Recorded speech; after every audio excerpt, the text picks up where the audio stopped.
പ്രിയ ഉദ്യോഗാർത്ഥികളെ, മലയാളം മതിയാവോളം ചാനലിലേക്ക് വീണ്ടും സ്വാഗതം.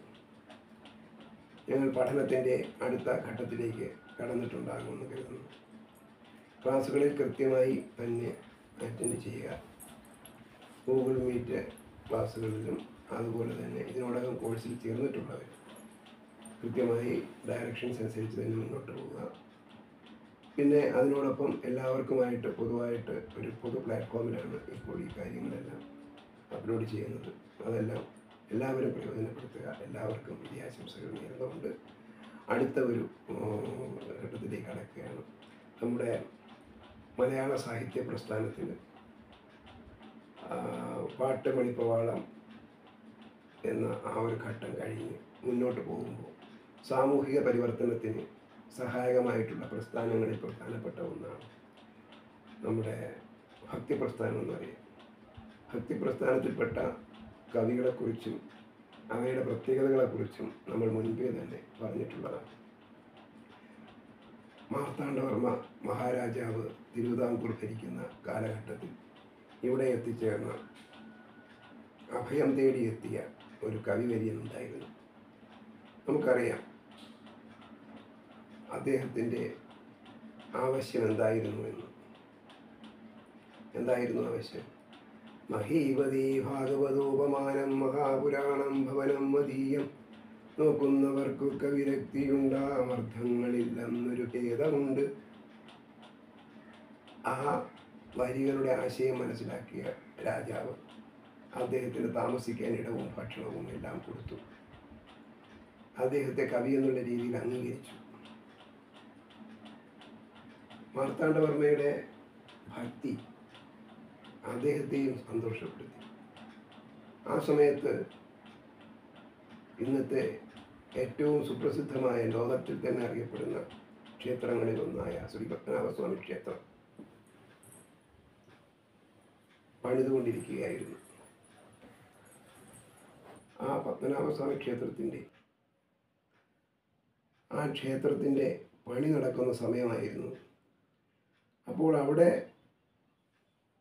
വലിയ കൽമണ്ഡപങ്ങൾ കെട്ടിപ്പൊക്കുന്നതിന് വേണ്ടിയിട്ടുള്ള പ്രയത്നങ്ങൾ നടക്കുകയാണ്. ആ ഒരു സന്ദർഭം, അതുമാത്രമല്ല, തൻ്റെ പട്ടിണി മാറ്റിത്തന്ന രാജാവിനോടുള്ള നന്ദി, സമൂഹത്തിലെ പാവപ്പെട്ടവനും പണക്കാരനും തമ്മിലുള്ള ഭേദം,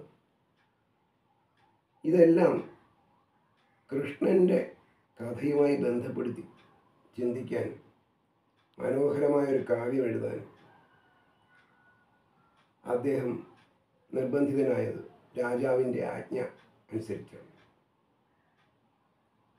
വഞ്ചിപ്പാട്ടിൻ്റെ താളം ഉൾക്കൊണ്ടുകൊണ്ടാണ് അദ്ദേഹം അത് എഴുതിയത്. നദോന്നത വൃത്തമാണ് സ്വീകരിച്ചിരിക്കുന്നത്. അങ്ങനെ ആ കവി മനോഹരമായ ഒരു വഞ്ചിപ്പാട്ട് വൃത്തത്തിൽ കുചേലൻ്റെ കഥ പറയാൻ തുടങ്ങി.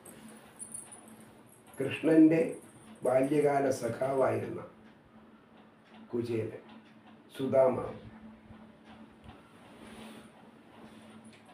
ഗുരുകുലത്തിൽ ഒരുമിച്ച് പഠിച്ചിരുന്നു. പണ്ഡിതനും പാമരനും, ധനികനും ദരിദ്രനും, അറിവുള്ളവനും അറിവില്ലാത്തവനും, ഉള്ളവനും ഇല്ലാത്തവനും എന്ത് യാതൊരു ഭേദവുമില്ലാതെയാണ് പണ്ട് ഗുരുകുലങ്ങളിൽ സമത്വ സുന്ദരമായ അന്തരീക്ഷത്തിൽ ആണ് വിദ്യ അഭ്യസിച്ചിരുന്നത്. പണ്ട് വിദ്യ അഭ്യസിക്കുക എന്ന് പറഞ്ഞാൽ അക്ഷരം പഠിക്കൽ മാത്രമല്ല, ആയുധാഭ്യാസം മാത്രമല്ല, സകല കലകളിലുമുള്ള, 6 ശാസ്ത്രങ്ങളിലുമുള്ള, വേദങ്ങളിലുമുള്ള അറിവുകൾ നേടുക എന്നുള്ളത് കൂടിയായിരുന്നു. പലവിധത്തിലുള്ള പണികളും പണിയായുധങ്ങൾ ഉപയോഗിക്കലും ഒക്കെ പഠിക്കുമായിരുന്നു. എല്ലാവരുടെയും ധാരണ പണ്ടത്തെ ഗുരുകുലത്തിൽ വേദമന്ത്രങ്ങൾ മാത്രമാണ് പഠിപ്പിക്കുക എന്നുള്ളത്. ഒരിക്കലുമല്ല. ഒരു മനുഷ്യനായി തീരുവാൻ വേണ്ടുന്ന എല്ലാ അറിവും പകർന്നു കൊടുത്താണ് വിടുന്നത്. പിന്നെ രാജകുടുംബത്തിൽ നിന്ന് വരുന്നവർക്ക് ആയുധാഭ്യാസങ്ങളിൽ പ്രത്യേക പരിശീലനമൊന്നും. കുടുംബ മഹത്വം കൂടെ പരിഗണിച്ചുകൊണ്ടുള്ള പരിശീലനങ്ങളും ചില ഗുരുകുലങ്ങൾ നൽകി. ഏതായാലും കൃഷ്ണൻ, കുചേലൻ രണ്ടുപേരും അടുത്ത സുഹൃത്തുക്കളായി ഗുരുകുലത്തിൽ നിന്ന് കഴിഞ്ഞിട്ട് പിരിയുമ്പോൾ എന്ന് വേണമെങ്കിലും നമുക്ക് കണ്ടുമുട്ടാം, നിനക്ക് എന്നെ എന്ന് വേണമെങ്കിലും വന്ന് കാണാമെന്ന വാക്ക് കൃഷ്ണൻ കൊടുക്കുന്നു. പിൽക്കാലത്ത് കുടുംബവും പ്രാരാബ്ധങ്ങളുമായി കഴിയുന്ന വേളയിൽ കുചേലന് വളരെയേറെ സാമ്പത്തിക പ്രയാസങ്ങൾ അനുഭവിക്കേണ്ടി വന്നു. ഒരുപാട് കുഞ്ഞുങ്ങളും കുടുംബവുമൊക്കെയായി കഴിയുന്ന വേളയിൽ സ്ഥിരമായ ഒരു വരുമാന സ്രോതസ്സില്ലാതെ, ഒന്നാമത് ബ്രാഹ്മണനായതുകൊണ്ട് തന്നെ ആരും പെട്ടെന്ന് സഹായിക്കാൻ തയ്യാറാവുകയില്ല. കാരണം എന്താണ്? ഉന്നത കുലജാതനാണ്. അപ്പോൾ തൊട്ടുകൂടായ്മ ഉള്ള കാലഘട്ടമാണ്. അപ്പോൾ താഴ്ന്ന ജാതിയിൽപ്പെട്ട ശ്രേഷ്ഠമായ രീതിയിൽ ജീവിക്കുന്നവർ പോലും അദ്ദേഹത്തെ അടുപ്പിക്കില്ല. എങ്കിലും ഭിക്ഷാന്തേഹിയെ പോലെ എല്ലായിടവും ചെന്ന്, പിന്നെ ബ്രാഹ്മണർ ചെന്ന് ചോദിച്ചാൽ ആരും എന്തും കൊടുക്കും. ഉള്ളവരെ അത് പുണ്യമായിട്ട് കരുതുന്ന ആൾക്കാർ. അപ്പം അങ്ങനെയൊക്കെ കിട്ടുന്ന സാധനങ്ങൾ കൊണ്ട് ജീവിച്ചു പോകും. ഭാര്യയും അങ്ങനെ തന്നെ.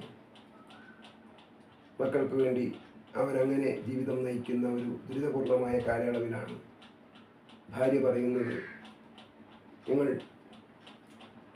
നിങ്ങളുടെ സുഹൃത്ത് രാജാവായിരിക്കുകയല്ലേ, അങ്ങോട്ട് പോയി ചോദിക്കൂ. ആത്മമിത്രമല്ലേ, ഞാൻ ഇത്രയും കാലമായി അദ്ദേഹം അധികാരമേറ്റതിന് ശേഷം അങ്ങോട്ട് പോയിട്ടില്ല ഒരാവശ്യവുമായിട്ട്. ആദ്യമായി സുഹൃത്തിനെ കാണാൻ പോകുമ്പോൾ അങ്ങോട്ട് ചോദിക്കാനായിട്ട് എങ്ങനെയാണ് പോവുക? എനിക്കതിന് മനസ്സ് വരുന്നില്ല. ഒടുവിൽ ഭാര്യയുടെ നിർബന്ധം സഹിക്കാനാകാതെ വന്നപ്പോൾ അദ്ദേഹം പറഞ്ഞു, അങ്ങോട്ട് പോകുന്നതുമുള്ള, പക്ഷെ അദ്ദേഹത്തിന് ആദ്യമായിട്ട് കാണാൻ പോകുമ്പോൾ എന്തെങ്കിലും കൊണ്ടുപോകണ്ടേ എന്ന് ചോദിക്കും. അങ്ങനെയാണ് ഇരന്ന് കിട്ടിയ നെല്ല് തവന്ന് ധാന്യോടുകൂടി അവിലും മലരുമാക്കി മാറ്റിയിട്ട് കല്ലും മണ്ണും ഇടകലർന്ന ആ അവിലും മലരും പൊതിഞ്ഞു കെട്ടി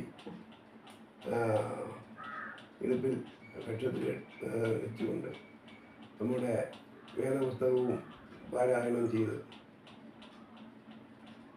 കുടയും എടുത്ത്, ഒലക്കുടയും മുഷിഞ്ഞ വസ്ത്രവും ധരിച്ച് കുചേലൻ യാത്രയാണ്. തൻ്റെ ദാരിദ്ര്യം പിടിച്ച വീട്ടിൽ നിന്ന്, പിഞ്ഞിക്കേറിയ തുണികൾ എടുത്തു നിൽക്കുന്ന തൻ്റെ വീട്ടുകാരുടെ അടുക്കൽ നിന്ന്, ഉണങ്ങി നിലം പൊത്താറായ കൂരയിൽ നിന്ന് എവിടേക്ക് പോവാണ്? രാജകൊട്ടാരത്തിൽ സർവൈശ്വര്യങ്ങളോടും കൂടി കഴിയുന്ന ഭഗവാൻ കൃഷ്ണനെ, ഭഗവാൻ ആയി ഭൂമിയിൽ വന്ന് മനുഷ്യനായി ജീവിക്കുന്ന കൃഷ്ണനെ, രാജാവിനെ, തൻ്റെ സുഹൃത്തിനെ, ബാല്യകാല സുഹൃത്തിനെ കാണാനായിട്ട് പോവുക. അപ്പോൾ അതാണ് ആ ഒരു ഇതിവൃത്തമാണ്. അവിടെ ചെന്നതിന് ശേഷമുള്ള വികാരനിർഭരമായ രംഗങ്ങളെല്ലാം രാമപുരത്ത് വാര്യരെന്ന കവി വളരെ മനോഹരമായിട്ട് അവതരിപ്പിക്കുന്നുണ്ട്.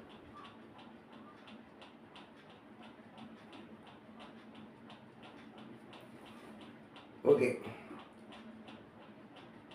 അപ്പോൾ വഞ്ചിപ്പാട്ട് എന്ന പ്രസ്ഥാനത്തിൻ്റെ ഉപജ്ഞാതാവായും ഭക്തിപ്രസ്ഥാനത്തിൽപ്പെട്ട കവിയായും രാമപുരത്ത് വാര്യർ അറിയപ്പെടുന്നു. മാർത്താണ്ഡവർമ്മ രാജാവിനെ സ്തുതിച്ചുകൊണ്ടാണ് കാവ്യം ആരംഭിച്ചിരിക്കുന്നത്. കുചേലൻ്റെയും ശ്രീകൃഷ്ണൻ്റെയും സൗഹൃദമാണ് മുഖ്യ പ്രതിപാദ്യ വിഷയം. കുചേലവൃത്തത്തിൻ്റെ ഇതിവൃത്തം എന്ന് പറയുന്നത് കൃഷ്ണനെ കാണാൻ പോകുന്ന കുചേലനും തുടർന്നുള്ള സംഭവവികാസങ്ങളുമാണ്. കൃഷ്ണഭക്തിയുടെ അടിസ്ഥാനത്തിലാണ് രചന. പുരാണകഥയെ വർത്തമാനകാല ജീവിത യാഥാർത്ഥ്യങ്ങളുമായി ബന്ധപ്പെടുത്തിയിരിക്കുന്നു എന്നത് ഈ കൃതിയുടെ പ്രത്യേകതയാണ്. നാടുവാഴ്ത്ത ജീവിത മര്യാദകളുടെ ചില വശങ്ങളെ കൂടി ഇതിൽ ചൂണ്ടിക്കാണിക്കുന്നുണ്ട്.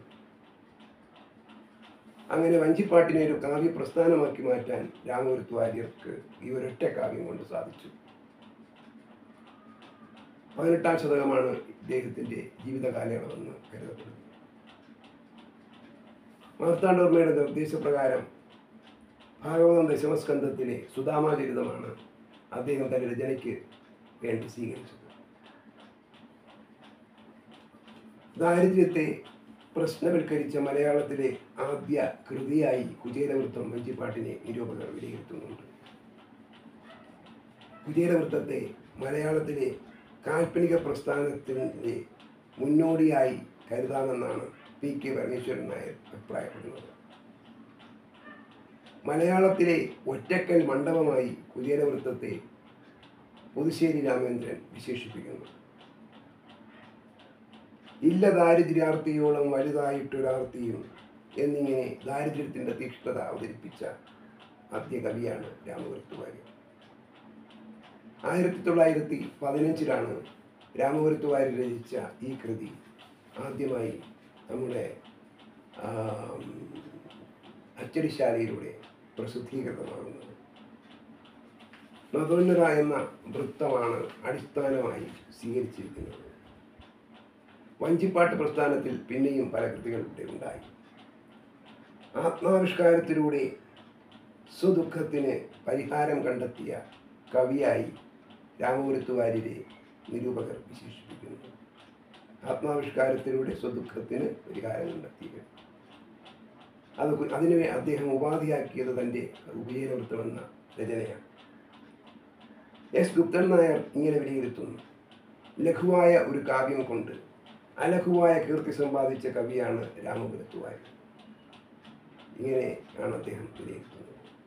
ലഘുവായ ഒറ്റ കാവ്യം കൊണ്ട് അലഘുവായ കീർത്തി സമ്പാദിച്ച കവിയാണ് രാമപുരത്ത് വാര്യർ.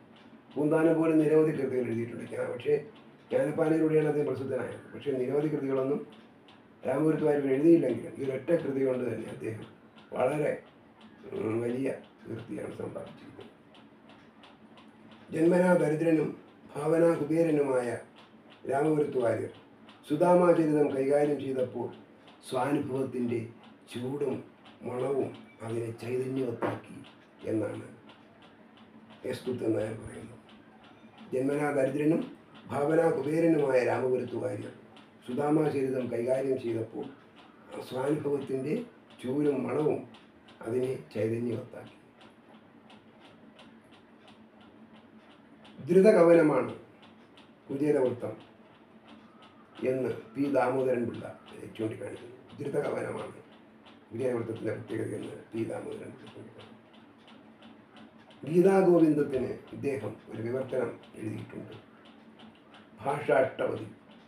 അത് മൗലിക കൃതിയല്ല, വിവർത്തനമാണ്. ഭാഷാഷ്ടപതി എന്ന പേര്. കോട്ടൂർ നമ്പ്യാർ എന്ന കവി പിൽക്കാലത്ത് കുചേലവൃത്തം കൈകൊട്ടി കളിപ്പാട്ട് എഴുതിയിട്ടുണ്ട്. കുചേലവൃത്തത്തിൽ പിന്നെ പലരും കൈവച്ചു. അതുപോലെ തന്നെ വഞ്ചിപ്പാട്ടിൻ്റെ ശൈലിയിൽ കവിതകൾ എഴുതി വരുന്നുണ്ട്. നളചരിതം വഞ്ചിപ്പാട്ട്, കിരാതം വഞ്ചിപ്പാട്ട്, വ്യാസോൽപ്പത്തി വഞ്ചിപ്പാട്ട് തുടങ്ങിയ കൃതികളൊക്കെ പിൽക്കാലത്ത് പലരും എഴുതിയതായി കാണുന്നു. ദ്വക്ഷരഘടനയുള്ള നദോന്നത ദ്രാവിഡ വൃത്തമാണ്. ദ്വക്ഷരഘടനയുള്ള നദോന്നത ദ്രാവിഡ വൃത്തമാണ്. കുചേലവൃത്തം ഓട്ടം തുള്ളൽ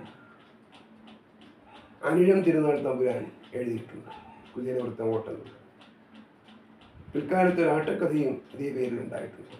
അത് മുരിങ്ങൂർ തിരുനാൾ തമ്പുരാനാണ് എഴുതിയത്. മുരിങ്ങൂർ തിരുനാൾ തമ്പുരാൻ കുചേലവൃത്തം ആട്ടക്കഥയുടെ കർത്താവാണ്. യഥാർത്ഥത്തിൽ കുചേലൻ്റെ കഥയ്ക്കും ഭക്തി പ്രസ്ഥാനത്തിനും വഞ്ചിപ്പാട്ടിനും മലയാള ഭാഷയ്ക്കും ഒരു പ്രചോദനവും കനത്ത സംഭാവനയും നൽകി. ധന്യമാക്കിയത് രാമപുരത്ത് വാര്യരായിരുന്നു. അത് അദ്ദേഹത്തിൻ്റെ അനുഭവങ്ങളാണ് അദ്ദേഹത്തെ അവിടെ കൊണ്ടെത്തിച്ചത്. പിന്നെ മൗലികമായ പ്രതിഭാശാലിത്വവും. ആ വലിയ കവിവര്യൻ്റെ മുന്നിൽ നമുക്ക് സാഷ്ടാംഗം പ്രണമിക്കാം. അപ്പോൾ തൽക്കാലം ഇന്നത്തേക്ക് ഞാൻ ഇവിടെ ക്ലാസ് അതിൻ്റെ ചെയ്യാമെന്ന് കരുതുന്നു. അടുത്ത ഒരു പ്രസ്ഥാനവുമായി ബന്ധപ്പെട്ടൊരു ചോദ്യം ഉന്നയിച്ച ശേഷം നിർത്താം. കുമാരസ്തോത്രമാല ബാലപഞ്ചകം എന്നീ കൃതികൾ രചിച്ചതായിരുന്നു. കുമാരസ്തോത്രം, മാല, ബാലപഞ്ചകം എന്നീ കൃതികൾ രചിച്ചത്. ഇതിൻ്റെ ഉത്തരം കണ്ടെത്തി കമൻറ്റ് ബോക്സിൽ എഴുതുക. ഓക്കെ.